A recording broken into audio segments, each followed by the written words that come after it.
নমস্কার বন্ধুরা, সোনাইস ব্লগে তোমাদের স্বাগত। আশা করি সবাই ভালো আছে। চলো আজকে একটা নতুন রেসিপি নিয়ে চলে এসেছি, ডিমের কারি। প্রথমে আমি ডিমগুলো সেদ্ধ করে লাল লাল করে ভেজে নিচ্ছি।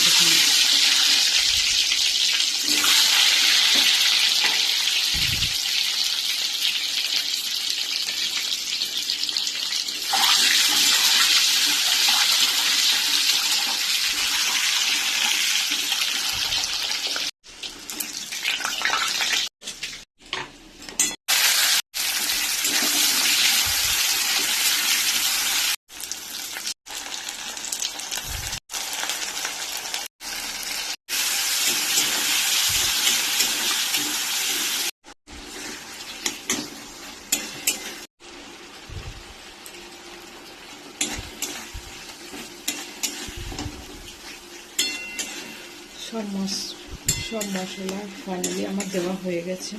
এবার আমি ভালো করে কষিয়ে নেব।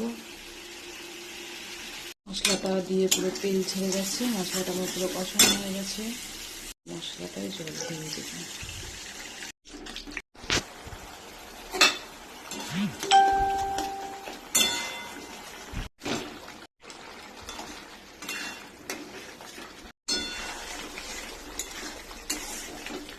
ফাইনালি আমার ডিমের কারি পুরো কমপ্লিট।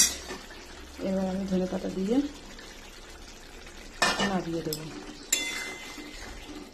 চলো রেসিপিটা কেমন হয়েছে অবশ্যই জানাবে সবাই।